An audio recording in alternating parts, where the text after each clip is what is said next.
as the House that did approve that waiver. And more importantly, Honorable Speaker,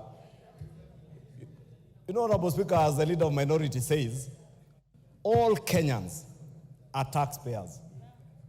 And once elected, Honorable Speaker, even myself in my own constituency that's quite cosmopolitan, but the bulk of my constituents speak the Kikuyu language. But I know there is a good number of constituents in Kikuyu who do not understand my native language. And Honorable Speaker, whether we pride ourselves as a community that perceives itself to be the most endowed with wealth, whether we lie to ourselves today that we are the most populous, even with our one wife and one man. And I know the Honorable Junet and his community in Mandera have one man, 4 wives, minimum 7 children. I have 2 to 4 children, Honorable Speaker. We must bear in mind that as leaders, we are leading a nation of many communities, Honorable Speaker. Communities, whether we perceive them as taxpayers or not, they contribute to our national well-being. Honorable Speaker, when I listened to the governor for Nyeri saying that the people of Nyeri never took even a piece of the sugarcane whose debt is being waived, Honorable Speaker, and saying that the people of Bungoma never voted as much as the people of Nyeri voted. You know, it's so embarrassing, Honorable Speaker, that the governor of Nyeri does not even know that the people of Bungoma voted for Kenya Kwanza an equal amount of votes as the people of Nyeri voted for the Kenya Kwanza government. The difference between the votes of in Kenya Kwanza between Bungoma and Nyeri counties does not exceed probably 20, 30,000. They are all in the 200s plus.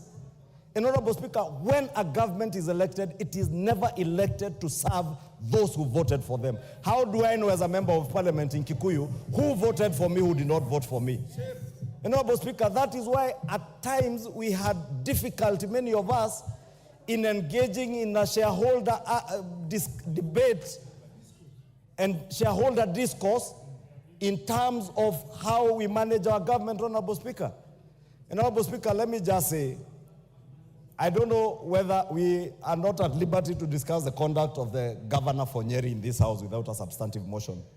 But I would want to appeal to the governor of Nyeri, whether you are speaking for yourself, whether you have been sent to say those things by somebody, irrespective of what position that person holds in government or in Kenya, please respect other communities.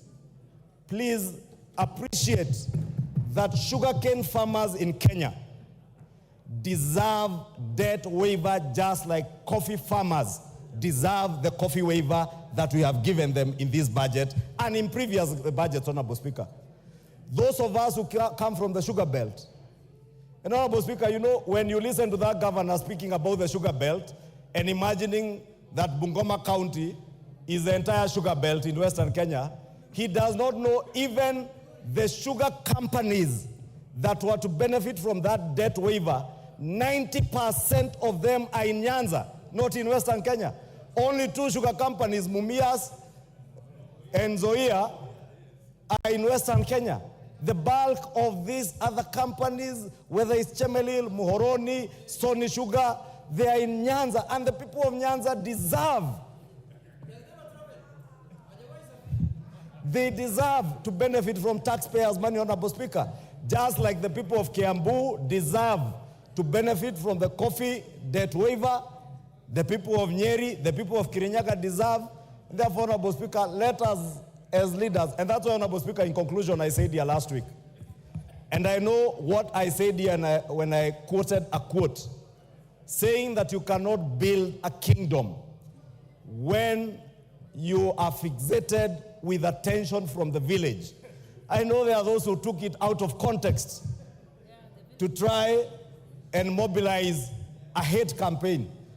But I call on us as members of the National Assembly to put the nation ahead of our communities, to put the nation ahead or for parochial self-interest, Honorable Speaker. And therefore, as I condemn the actions and the words of the governor for Nyeri, Honorable Speaker, and I will indeed be writing to him to officially inform him some of these things that have been said here in writing for his record, there, so that as he exits office, he may travel a bit around the country, just tanga a bit and engage in a bit of political tourism to understand other people around the country. Thank you, Honorable Speaker.